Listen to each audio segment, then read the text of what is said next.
Hi, boys and girls. It's time for another story. It's Mrs. Rimington. And again, it's one of my favorites, and it's an old one. You can tell because the cover is even torn. This story is called Dr. DeSoto. And Dr. DeSoto is a dentist. Can you see him? He is a dentist. But he's not a regular kind of dentist. What kind of animal is he? What do you think? That's right. He's a mouse. So he's pretty small, but he's a pretty good dentist. So we're going to read a story about him. Do you think this is a fiction story, like a fantasy, or do you think it's real? We'll talk about that at the end. Dr. DeSoto, the dentist, did very good work. So he had no end of patients, those close to his own size, like moles and chipmunks, etc., sat in the regular dentist chair, which is right here. It's very small. It's about the size of her. Larger animals sat on the floor, while Dr. DeSoto stood on a ladder. For extra large animals, he had a special room. There, Dr. DeSoto was hoisted up to the patient's mouth by his assistant, who happened to be his wife. So there I think he has a donkey or a mule, and he's on a crank here, a hoist, and there he is. He's hanging there with his tools in a little backpack. That's kind of cool. Dr. DeSoto was especially popular with the big animals. He was able to work inside their mouths wearing rubber boots to keep his feet dry, and his fingers were so delicate and his drill so dainty that they could hardly feel any pain.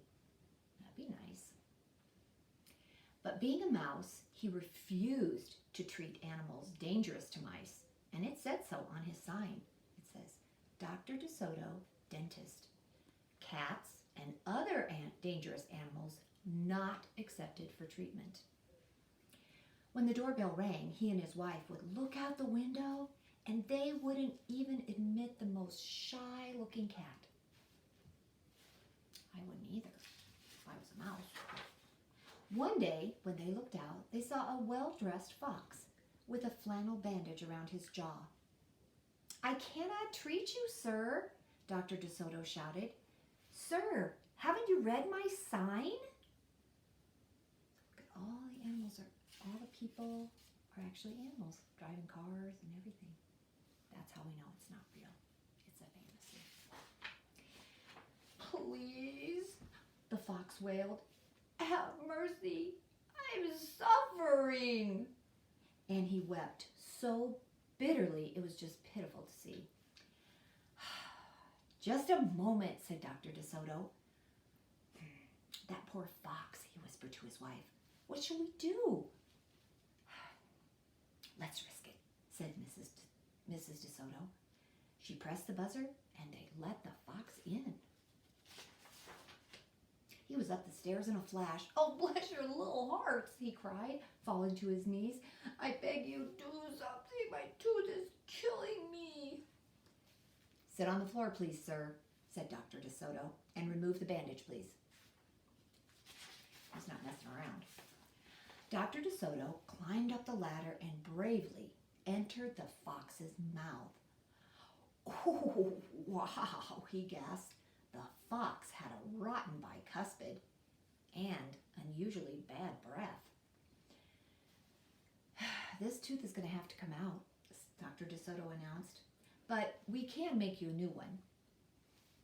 Just stop the pain, whimpered the fox, wiping some tears away.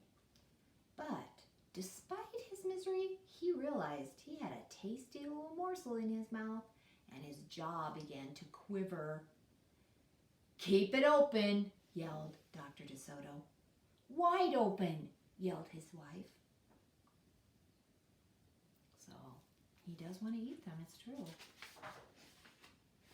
I'm giving you some gas now, said Dr. DeSoto. You won't feel a thing when I yank that tooth.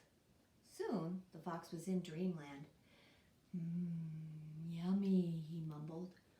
How I love them raw with a pinch of salt and some white wine. Well, they could guess what he was dreaming about. What do you think he was dreaming about? I think he was dreaming about eating them. They could guess what he was dreaming about. Mrs. DeSoto handed her husband a pole to keep the fox's mouth open. Dr. DeSoto fastened his extractor to the bad tooth. Then he and his wife began turning the winch.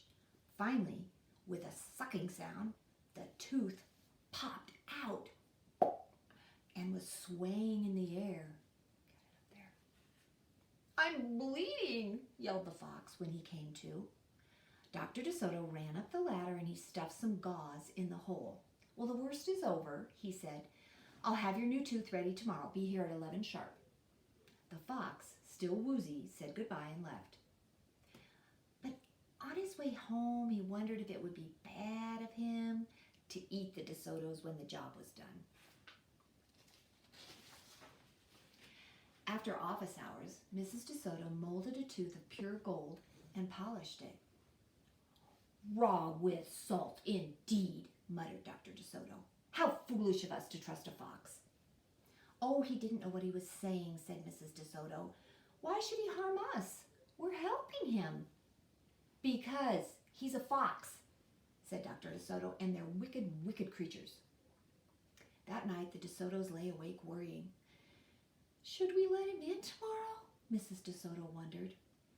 "Once I start a job," the dentist said firmly, "I finish it. My father was the same way." "But we must do something to protect ourselves," said his wife. They talked and talked until they formed a plan. "I think it'll work," said Dr. DeSoto, and a minute later, he was snoring.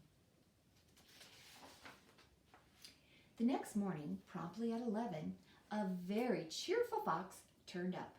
He was not feeling one particle of pain. When Dr. DeSoto got into his mouth, he snapped it shut, just for a moment, and then he opened wide and he laughed. "Just a joke," he chortled. "Be serious," the dentist said sharply. "We have work to do." His wife was lugging the heavy tooth up the ladder. "Oh, I love it," exclaimed the fox. "It's just beautiful." Dr. DeSoto set the gold tooth in its socket and hooked it to the teeth on both sides. The fox caressed the new tooth with his tongue. It feels good," he thought. "I really should eat them. On the other hand, how can I resist?" "Oh, we're not finished," said Dr. DeSoto, holding up a large jug. "I have here a remarkable preparation developed only recently by my wife and me. With just one application, you can be rid of toothaches forever. How would you like to be the first one to receive this unique treatment?" "Oh, I certainly would," the fox declared. "I'd be honored." He really didn't like any kind of personal pain. "You'll never have to see us again," said Dr. DeSoto. "No one will see you again," said the fox to himself. He had definitely made up his mind to eat them with the help of his brand new tooth. Dr. DeSoto stepped into the fox's mouth with a bucket of the secret formula and proceeded to paint each tooth. He hummed as he worked, and Mrs. DeSoto stood on the ladder, pointing out spots that he had missed. The fox looked very happy. When the dentist was done, he stepped out. "Now, close your jaw tight," he said, "and keep them closed for a full minute." The fox did as he was told, and then he tried to open his mouth. But his teeth were stuck together. "Oh, excuse me, I should have mentioned," said Dr. DeSoto. "You won't be able to open your mouth for a day or two. The secret formula must first permeate the dentine. But don't worry, no pain ever again." The fox was stunned. He stared at the DeSotos and then at his wife. He smiled and he waited. All he could do was say, "Thank you very much," through his clenched teeth, and get up and leave. He tried to do so with some dignity. Then he stumbled down the stairs in a daze. Dr. DeSoto and his assistant had outfoxed the fox. They kissed each other, and they took the rest of the day off.